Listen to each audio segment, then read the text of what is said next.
My sister Chloe always envied my financial stability. When she finally landed her dream job, I thought we'd celebrate. Instead, she demanded half my inheritance, saying she finally deserved it more than me. I was floored. My name is Ella, and for most of my adult life, my younger sister Chloe and I have had a pretty typical sibling relationship, a mix of love, occasional annoyance, and a shared history that binds us together. We weren't always the closest growing up, but as we got older, we found a comfortable rhythm. I'm in my early 50s now, working as a librarian, a job I genuinely enjoy for its quiet routine and the endless supply of stories. Chloe, on the other hand, has always been more ambitious, chasing after a dream career in the high-stakes world of marketing. A few years back, I received a modest inheritance from our grandmother. It wasn't enough to make me a millionaire, but it provided a significant financial cushion, allowing me to pay off my mortgage and breathe a little easier. Chloe, who has always struggled with finances, was happy for me, or at least that's what she showed on the surface. I knew there was a tinge of envy, understandable given her own constant hustle to make ends meet, but it never seemed to overshadow our relationship. I'd often helped her out with small loans here and there, always happy to lend a hand when she was in a tight spot. Chloe's dream job was with a prestigious marketing firm downtown, the kind of place where everyone wore sharp suits and talked about synergy and disruptive innovation. She'd been interviewing with them for months, going through round after round of meetings, and the tension in her voice whenever we spoke was palpable. I kept telling her to relax, that her talent would shine through, and finally, a few weeks ago, she called me, her voice practically vibrating with excitement. She'd gotten the job. I was genuinely thrilled for her.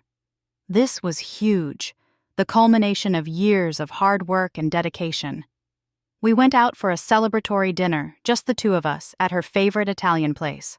She was beaming, talking nonstop about her new colleagues, the exciting projects she'd be working on, and the incredible opportunities that lay ahead. I listened intently, offering words of encouragement and genuine pride. It felt like a real turning point for her, and I was so happy to witness it. But things started to shift subtly in the weeks that followed. Chloe became increasingly absorbed in her new job, which was understandable given the demanding nature of the industry. Our phone calls became less frequent, and when we did talk, the conversation mostly revolved around her work. She'd mentioned the long hours, the demanding clients, but also the perks, fancy dinners, industry events, and a sense of importance that I hadn't seen in her before. I didn't think much of it at first. New jobs are always all-consuming, and I figured she just needed time to settle into her new routine. However, I started noticing a change in her tone, a subtle air of superiority that hadn't been there before. She'd make little comments, almost under her breath, about my simple life or my lack of ambition. Once, when I mentioned I was planning a quiet weekend at home with a book, she'd said, "You really need to get out more, Ella. Experience life." It stung a little, but I brushed it off, attributing it to the pressures of her new high-powered job. Then came the phone call that changed everything. It was a Tuesday evening, and I was just settling down with a cup of tea when my phone rang. It was Chloe. Her voice was different, more assertive, almost demanding. "Ella, we need to talk about the inheritance," she said, getting straight to the point without even a casual greeting. I frowned. "The inheritance? What about it?" "Well," she began, and I could practically hear her taking a deep breath on the other end of the line.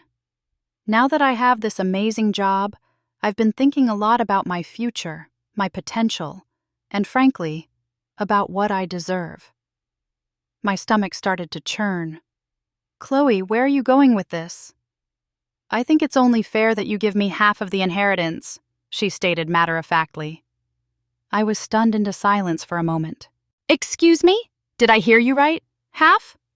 "Yes, Ella, half," she repeated, her tone firm. "Look, I've worked so hard to get where I am. This job is going to be life-changing for me. I'm finally on the path to real success, the kind of success that our grandmother would have wanted for both of us." I tried to interject, but she continued, her voice gaining momentum. "You already have a comfortable life, Ella. You own your house, you have a stable job. I'm just starting out. This money would make a huge difference for me. It would allow me to invest, to really take advantage of the opportunities that are finally coming my way. I finally found my voice, a mix of disbelief and hurt. Chloe, that money was left to me. It was Grandma's way of helping me out. How can you possibly think you're entitled to half of it? She sighed, a dramatic, put-upon sound. Entitled? No, Ella, I'm not saying I'm entitled. I'm saying it's equitable. Think about it. I've always had to struggle, work twice as hard for everything I've achieved. You got this windfall. Now that I'm finally on an equal footing, it just makes sense to share it. Her logic was twisted, utterly baffling. Equal footing? Chloe, you just got this job. You haven't even been there for a month. And even if you become the CEO tomorrow, that doesn't give you a right to my inheritance. But don't you see? She argued, her voice rising slightly. This job proves I'm capable of so much more than just scraping by. I deserve to have the resources to match my potential. You've had your time of financial security. Now it's my turn. I was honestly speechless. The audacity of her demand, the sheer entitlement in her voice, it was breathtaking. Chloe, I can't believe what I'm hearing. This isn't about what you deserve. It's about what Grandma left me. It's mine.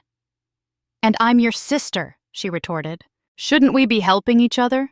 You have more than you need, Ella. Be generous. Generous?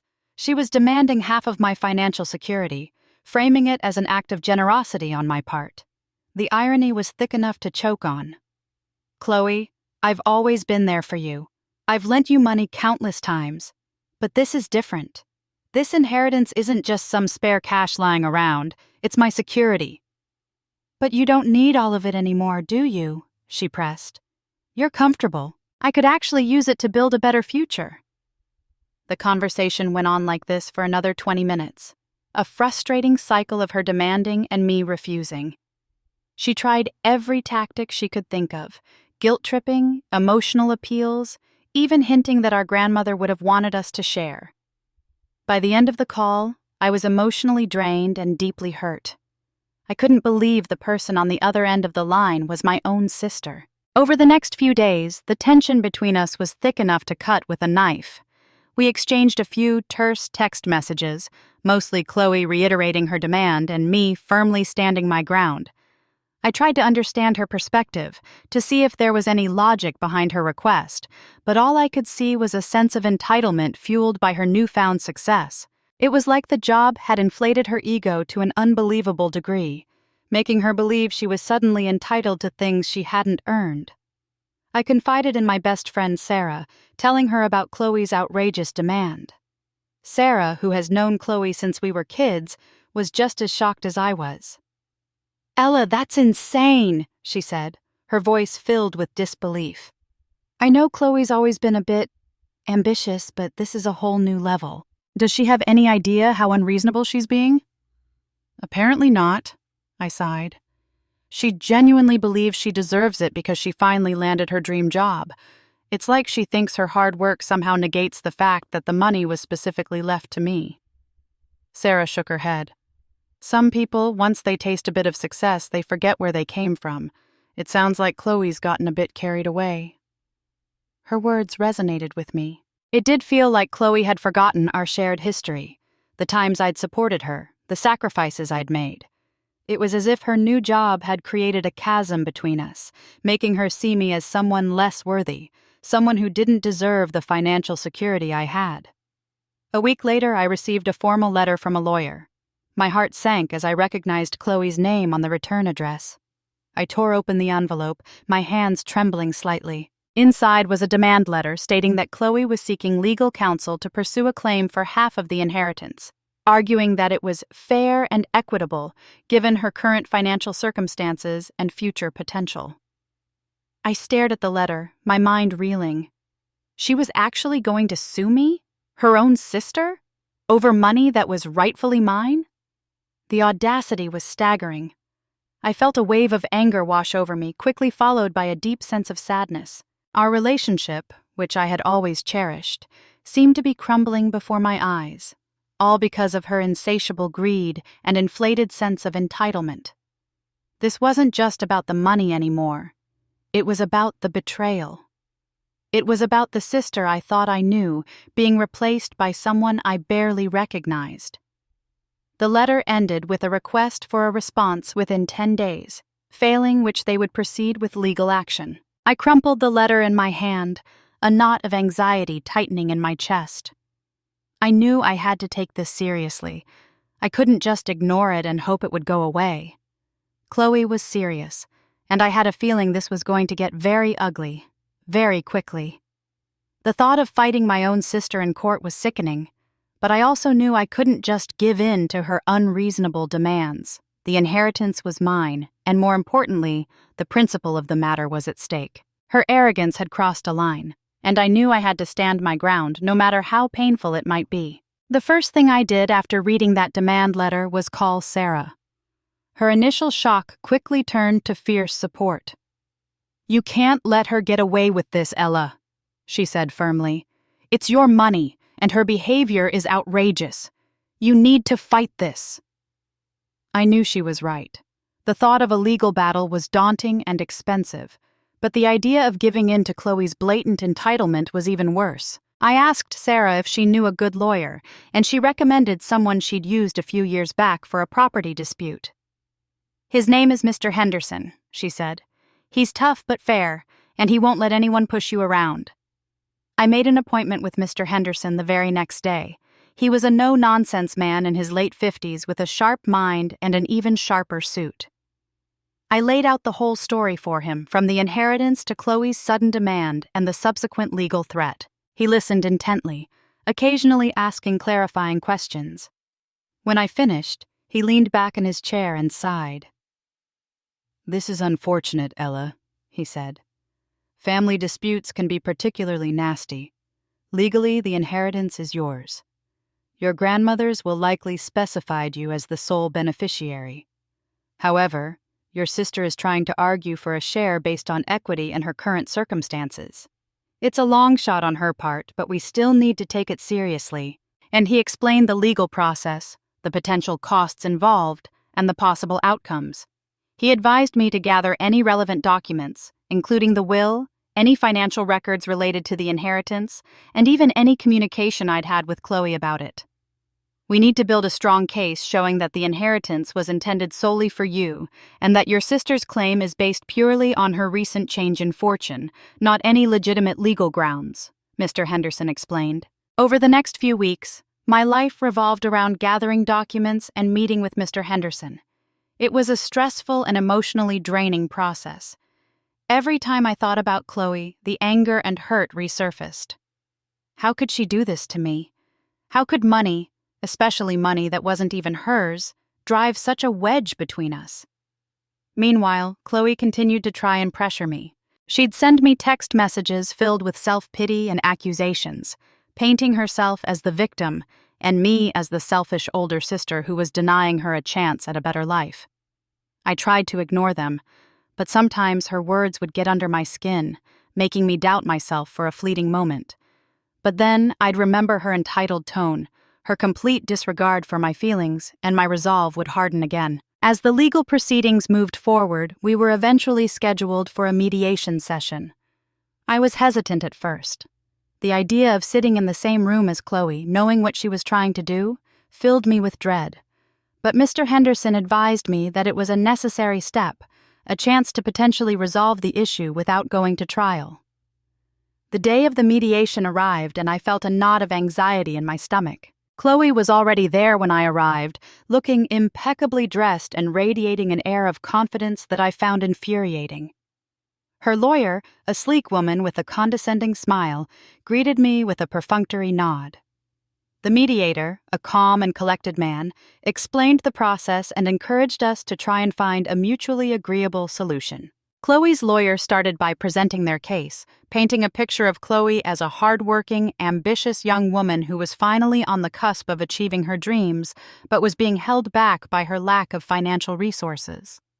They argued that given Ella's comfortable financial situation, it was only fair for her to share some of the inheritance with her sister. I listened in disbelief as they twisted the narrative, completely ignoring the fact that the money was never intended for Chloe. When it was my turn, Mr. Henderson calmly laid out the facts, presenting the will and highlighting the lack of any legal basis for Chloe's claim. He also subtly pointed out the timing of her demand, coming only after she landed her high-paying job, suggesting that her motivation was opportunistic rather than based on genuine need. Throughout the mediation, Chloe barely looked at me. When she did, her eyes held a mixture of resentment and entitlement. At one point, she even had the audacity to say, "Ella, you don't understand what it's like to finally have a chance at real success. This money would allow me to truly thrive, to reach my full potential." I couldn't hold back anymore. "Chloe," I said, my voice trembling slightly, "this isn't about your potential. This is about greed. Grandma left that money to me, not you. I've always supported you, but your demand is unreasonable and, frankly, hurtful." The mediation went nowhere. Chloe remained adamant in her demand for half the inheritance, and I refused to give in. We left the session without an agreement, the prospect of a trial looming large. As we prepared for court, Mr. Henderson advised me to be prepared for Chloe to potentially try and portray me in a negative light, to paint me as someone who was unwilling to help her own sister. He suggested we gather character witnesses, friends who knew about our relationship and could attest to my generosity and Chloe's history of financial instability. The trial date was set, and the days leading up to it were filled with nervous anticipation. I barely slept, my mind racing with all the possible outcomes. The thought of facing Chloe in court, of having our personal lives laid bare for a judge to scrutinize, was incredibly unsettling. The day of the trial arrived and the courtroom felt cold and formal. Chloe was there, looking polished and confident, sitting next to her lawyer. I sat on the other side with Mr. Henderson, feeling a strange mix of nervousness and determination. The proceedings began with opening statements from both lawyers. Chloe's lawyer reiterated their argument about equity and fairness, emphasizing Chloe's hard work and potential. Mr. Henderson countered by highlighting the clear terms of the will and the lack of any legal precedent for Chloe's claim. Then came the testimonies. Chloe took the stand first, and I had to listen as she presented a carefully crafted narrative, portraying herself as someone who had always struggled and was finally on the verge of a breakthrough, only to be denied by her selfish older sister. She even brought up instances from our childhood, trying to paint a picture of me as someone who had always been privileged and unwilling to share. It was difficult to sit there and listen to her distorted version of our history. When it was my turn to testify, I tried to remain calm and factual, explaining my relationship with Chloe, the circumstances of the inheritance, and my shock and hurt at her demand. I also had the opportunity to present text messages and emails that showed Chloe's changing attitude after she got the job, highlighting her increasing sense of entitlement. Sarah also testified on my behalf, painting a picture of a supportive older sister who had always been there for Chloe. She spoke about Chloe's past financial difficulties and how Ella had often helped her out without hesitation. Her testimony helped to counter Chloe's attempts to portray me as ungenerous. The trial lasted for 2 days, filled with legal arguments, cross-examinations, and the presentation of various documents. It was an exhausting and emotionally draining experience. Seeing Chloe in that setting, as my adversary, was surreal and deeply saddening. Finally, the day came for the judge to deliver his verdict. The courtroom was silent as he began to speak, his voice calm and measured. He reviewed the details of the case, the terms of the will, and the arguments presented by both sides. While the court acknowledges the respondent's argument regarding equity and her current financial circumstances, the judge stated, looking directly at Chloe, the fact remains that the inheritance was explicitly left to the petitioner, Ms. Ella, my last name. There is no legal basis for the respondent's claim for a portion of these funds. A wave of relief washed over me as I heard those words. The judge continued, his tone becoming slightly more stern. Furthermore, the court finds the timing of the respondent's demand, coming shortly after a significant improvement in her own financial situation, to be opportunistic. While familial support is commendable, it cannot be legally mandated based on a perceived sense of entitlement. He then ruled in my favor, dismissing Chloe's claim and affirming that the inheritance belonged solely to me. I could feel the tension leaving my body as the verdict was read. It was over. Outside the courtroom, Chloe approached me, her face pale and her eyes filled with a mixture of anger and disbelief. "You can't believe you did this, Ella," she hissed. "You actually took me to court over this?" "Chloe," I said, my voice tired but firm, "you're the one who took me to court. All I did was defend what was rightfully mine. Your demand was unreasonable, and your sense of entitlement was astounding." She glared at me, her jaw tight. "I deserve that money. I've worked harder than you ever have." "That may be true," I replied calmly, "but that doesn't give you the right to someone else's inheritance. You need to learn that you're not entitled to everything you want just because you think you deserve it." She didn't say anything more, just turned and walked away, her lawyer trailing behind her. I watched her go, feeling a profound sense of sadness. I had won the legal battle, but I had also lost something valuable: my relationship with my sister. In the weeks and months that followed, Chloe and I remained estranged. She didn't reach out, and frankly, I didn't feel like reaching out either. The hurt and betrayal were still too raw. I used some of the inheritance to pay my legal fees, and the rest remained my security, a reminder of the ordeal I had gone through. I heard through mutual acquaintances that Chloe was furious about the outcome of the trial. She apparently complained to anyone who would listen about how unfair I had been, how I had denied her a chance at a better life. But most people, knowing the full story, sided with me. A year later, I received an unexpected email from Chloe. It was short and to the point. She said she wanted to apologize for her behavior and asked if we could meet. I hesitated. Part of me wanted to ignore the email, to continue with the distance that had grown between us. But another part of me, the part that still remembered the sister I used to know, felt a flicker of hope. We met at a neutral location, a small coffee shop downtown. Chloe looked different, less polished, almost subdued. She started by saying she had done a lot of thinking in the past year and had come to realize how wrong she had been.